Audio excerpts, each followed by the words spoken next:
ಸರಿ ಪ್ರಥಮವಾಗಿ ಜನತೆ ಶುಭಾಶಯ ಸರ್. ಆಗಲಿ, ಎಲ್ಲರಿಗೆ ಧನ್ಯವಾದಗಳು. ಮತ್ತು ಮುಖ್ಯಮಂತ್ರಿ ಸಿದ್ದರಾಮಯ್ಯವರು ಸದ್ಯಕ್ಕೆ ಬಂದು ಒಂದು ಹುಟ್ಟಹಬ್ಬ ಮತ್ತು ಬ್ರೇಕ್ಫಾಸ್ಟ್ ಬರಬೇಕಂತ ಅವ್ರಿಗೆ ಯಾವಾಗಲೂ ಹೇಳ್ತಿದ್ದೆ. ಅದಕ್ಕೆ ಬೆಳಗ್ಗೆ ಬ್ರೇಕ್ಫಾಸ್ಟ್ಗೂ ಬಂದರು ಮತ್ತು ವಿಶ್ ಮಾಡಿನೂ ಹೋಗಿದ್ದಾರೆ. ಹೀಗಾಗಿ ಅವರಿಗೆ ಅಭಿನಂದನೆ ಸಲ್ಲಿಸ್ತೀನಿ ನಾನು. ಮತ್ತು ಇವತ್ತು ಭಾಳಷ್ಟು ದೊಡ್ಡ ಪ್ರಮಾಣದಲ್ಲಿ ಅಭಿಮಾನಿಗಳು ಭಾಳ ದೊಡ್ಡ ಪ್ರಮಾಣದಲ್ಲಿ ಬಂದು ಅಭಿನಂದನೆ ಸಲ್ಲಿಸಿದರು. ಮತ್ತು ಈ ಸವಾಯಿ ಗಂಧರ್ವ ಹಾಲ್ದಲ್ಲಿ ಸಹಿತ ಕೆಲವೊಂದು ಸ್ವಾಮೀಜಿಯವರೆಲ್ಲ ಬಂದು ಅವರು ಸಹಿತ ಒಂದು ಆಶೀರ್ವಾದ ಮಾಡುವಂಥದ್ದು ಒಂದು ಕಾರ್ಯಕ್ರಮ ಇದೆ. ಮತ್ತು ಕಳೆದ 8 ದಿವಸದಿಂದ ಕಣ್ಣಿನ ತಪಾಸಣೆ ಮತ್ತು ಆಪರೇಷನ್ ಮಾಡುವಂಥದ್ದು 100 ಜನರಿಗೆ ಈಗ ಶಸ್ತ್ರಚಿಕಿತ್ಸೆಯೂ ಆಗಿದೆ. ಮತ್ತು ಬ್ಲಡ್ ಡೊನೇಷನ್ ಕೊಡುವಂಥದ್ದು ಇವತ್ತೊಂದು ಬ್ಲಡ್ ಕ್ಯಾಂಪು ಸದ್ಯಕ್ಕೆ ಅಲ್ಲಿ ಇದರಲ್ಲಿ ಸವಾಯಿ ಗಂಧರ್ವ ಹಾಲ್ದಲ್ಲಿ ಈ ಎಲ್ಲ ಕಾರ್ಯಕ್ರಮದಲ್ಲಿ ಭಾಗವಹಿಸ್ತೀವಿ.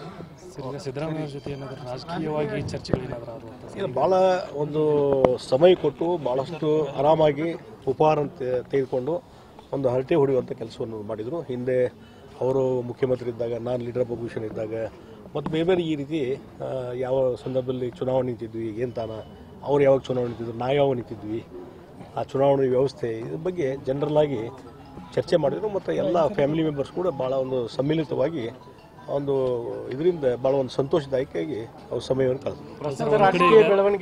ಅದ್ರ ಬಗ್ಗೆ ಏನು ಚರ್ಚೆ ಮಾಡಿಲ್ಲ. ಇಲ್ಲ, ನಾನು ಫಸ್ಟ್ ಬೇಸಿಕ್ ಆಗಿ ಆಸ್ಪರೆಂಟು ಅಲ್ಲ. ಹೀಗಾಗಿ ಲೋಕಸಭಾ ಎಲೆಕ್ಷನ್ ಮತ್ತೊಂದು ಯಾವುದೂ ಅವರು ವೈಯಕ್ತಿಕವಾಗಿ ನಾನು ಕೂಡ ಚರ್ಚೆನೂ ಮಾಡಿಲ್ಲ. ಪಕ್ಷದವರು ಇನ್ನೂವರೆಗೆ ಚರ್ಚೆ ಮಾಡಿಲ್ಲ. ಇಲ್ಲ, ಅದೇ ನೀವು ಅದಕ್ಕೆ ಪ್ರೆಷರ್ ಮಾಡಕತ್ತಿರಲ್ಲ, ಅದಕ್ಕೆ ಅವ್ರು ಹಂಗಂದ್ರು. ಅವರು ನೀವು ಹೆಸರು ಪ್ರಸ್ತಾಪ ಮಾಡಿದ್ರಲ್ಲ, ಅದಕ್ಕೆ ಇಲ್ಲ, ನಾನು ಅದ್ರ ಬಗ್ಗೆ ವಿಚಾರ ಮಾಡಕ್ ಹೋಗಿಲ್ಲ. ನಾ ಮತ್ತೆ ಪರ್ಸನಲಿ ವೈಯಕ್ತಿಕವಾಗಿ ನಿಲ್ಲಬೇಕು ಅನ್ನುವಂಥದ್ದು ನನಗೆ ಇದನ್ನೂ ಇಲ್ಲ, ಆಸ್ಪರೇಷನ್ ಇಲ್ಲ. ಅಲ್ಲ, ತೀರ್ಮಾನ ತಗೊಂಡಿಲ್ಲಲ್ಲ ಅವರು ಇನ್ನೂ.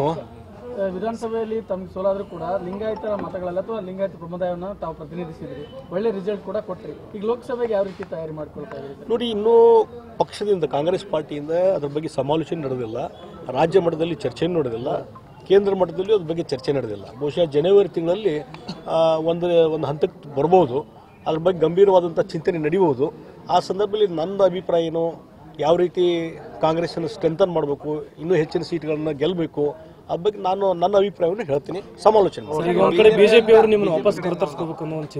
ಅದನ್ನು ಹೇಳಿದಿಲ್ಲ. ನಾನು ಪದೇ ಹೇಳ್ತಾ ಇದ್ದೀನಿ, ಈ ರೀತಿ ಸುಳ್ಳು ಸುದ್ದಿಗಳನ್ನ ಸ್ಪ್ರೆಡ್ ಮಾಡುವ ಮುಖಾಂತರ ಅಲ್ಲಿ ಬಿಜೆಪಿಯಿಂದ ಕಾಂಗ್ರೆಸ್ ಬರುವಂಥ ವ್ಯಕ್ತಿಗಳಿದ್ದಾರೆ, ಅವನ್ನ ತಡೆ ಹಿಡಿಯುವಂಥ ಪ್ರಯತ್ನ ನಡೀತಾ ಇದೆ.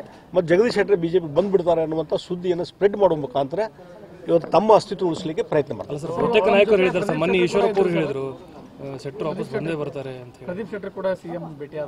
ಇಲ್ಲ, ಇದು ನೋಡ್ರಿ, ಒಂದು ಸಹೋದರರ ಹುಟ್ಟಹಬ್ಬ. ಇವತ್ತು ನಿನ್ನೆ ಚಂದ್ರಕಾಂತ್ ಬೆಲ್ಲದವ್ರದ್ದು ಊಟ.